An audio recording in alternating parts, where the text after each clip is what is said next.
The singular biggest question for Texas A&M is Marcel Reed. That's their biggest question in spring ball. That's going to be the biggest question in fall camp. That's going to be the biggest question to me as the season goes along. Does he take the next step?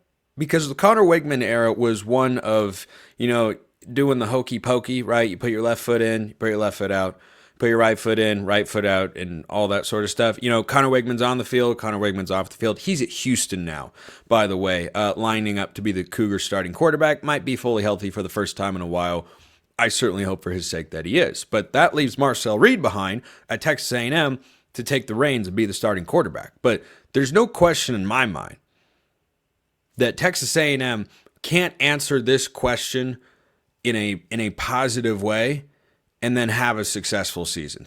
They've got to be able to allow Marcel Reed to develop. They've got to be able. You can't do this back and forth stuff anymore. Marcel Reed here, Connor Wigman there.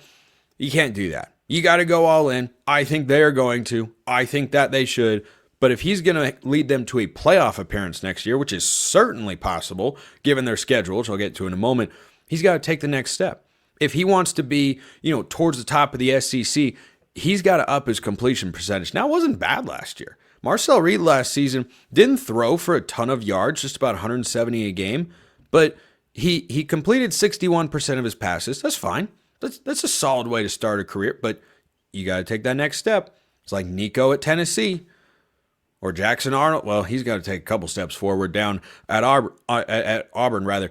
You got to take that next step forward because Texas A&M can't go out there with a quarterback completing 61% of his passes and likely compete for an SEC championship and therefore a playoff spot. That's just not a feasible thing, and history tells us that because the last several quarterbacks to win the SEC championship were Carson Beck in this past season with Georgia, and yeah, he was completing 65% of his passes. Now Gunnar Stockton was in there, of course, by the end of the game, but I thought he looked pretty good as well. Jalen Milroe for Alabama the previous year, 66%, and Stetson Bennett the previous year, 68%.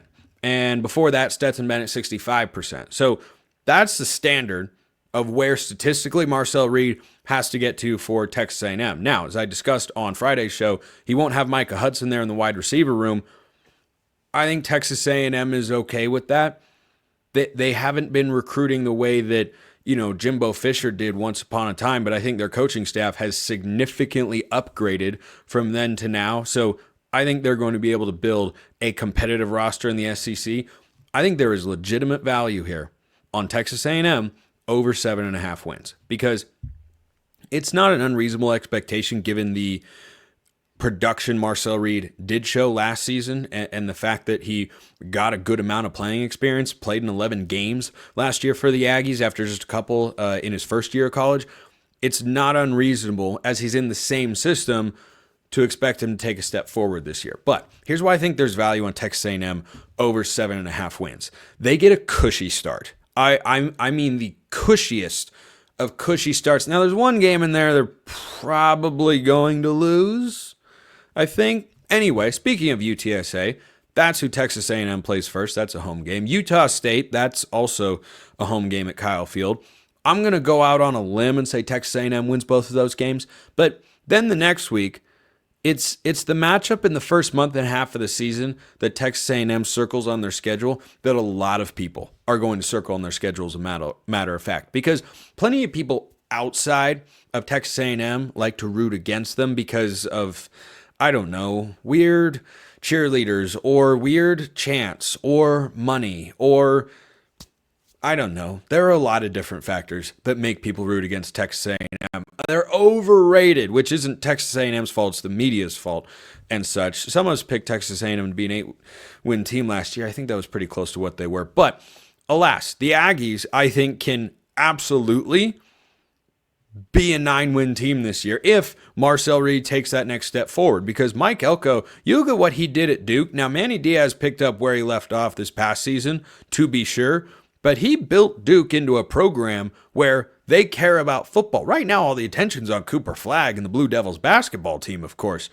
But Manny Diaz quietly had a really good first season last year in Durham. They've got a high-profile transfer quarterback coming in Darian Mensah from Tulane. They're paying him $8 million over 2 years. So, yeah, this is pretty high expectations. But Texas A&M goes to Notre Dame on September the 13th. Now, it's not a Friday the 13th, so nothing wild, crazy, or dangerous should happen.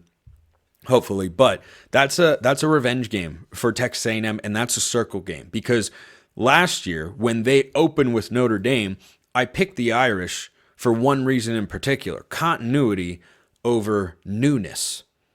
I got to find a better word than newness, but you get what I'm going for. You had Marcus Freeman, who'd been there for a couple of years. You had Mike Elko, who didn't even get an FCS game before he had to go up against the Irish, who, as we all remember, made a run to the national championship game this past year. So this year, you've got year two.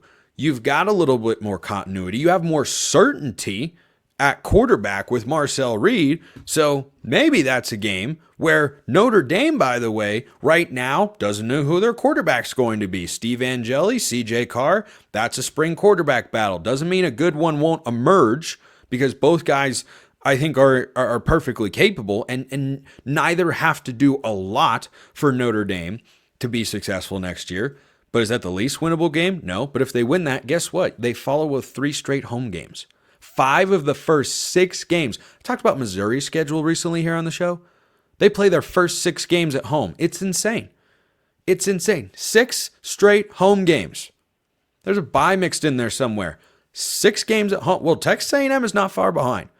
2 at home against G5 teams who they will beat. Then you go at Notre Dame. If you win that game, get ready, everybody, because the Texas A&M media hype train is going to be right back on the rails and full speed ahead, because you will have a 3-0 Aggies team that might be ranked in the top 25 anyway, who will then be coming home for 3 straight games in which they will likely be favored because they host Auburn, and then they host Mississippi State, and then they host Florida, who they went into the swamp and housed a year ago.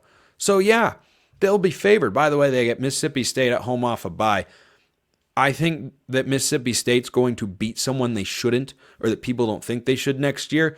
I don't think it will be that game against Texas A&M. That's a tough scheduling break. But Florida on October 11th, then the back half of the schedule rolls around, and it gets a lot trickier because after playing 5 of 6 at home, there will not be a game played at Kyle Field for over a month, from October 11th to November 15th when South Carolina comes to town.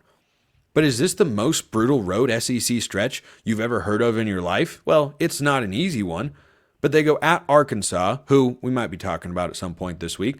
They go at LSU. All right, I wouldn't want to go to Death Valley either because Tiger Stadium, not the easiest place to play, at least not the quietest place to play, and also should have a really good football team this year. And then they go at Missouri. If you beat one of those Tigers, that means Texas A&M is probably good enough to beat the Hogs. I think they are anyway. But you win at least one of those games, and you've already beaten Notre Dame, you're still in the playoff hunt. We know 9-3 in the SEC will get you a look, but 10-2 can be possible. Now, likely? Not sure. Not sure. I need to see and hear more about Marcel Reed before I could pick Texas A&M to do that. But they just have to get to 10-2, and it's perfectly feasible because they come back home, they play South Carolina. Difficult. That's going to be a really good football game. Then the SEC Cupcake comes at the perfect time. Right as the schedule is getting grueling, they will only have to play their starters for a half against Samford, and then they go at Texas. I love that game is back so very, very much. So the spring question that Texas A&M has to answer, what do we have with Marcel Reed? And can he become just slightly more productive? Because Mike Elko defensively is really good. And Texas A&M talent-wise, before Elko got there, while he's there, after he's gone, whenever that is, they're not going to struggle with talent. They struggled with coaching. I don't think they're going to struggle with coaching anymore. So, at least not as long as Elko is there. So I look at Texas A&M and say, hey, if Marcel Reed, he doesn't need to be the best quarterback in the SEC, but if he's just a good quarterback in the SEC, top third, you might have something there. 10-2 is feasible. Not sure I'm picking that, but 7.5 in the win total, I think there is major, major value on the Aggies right there.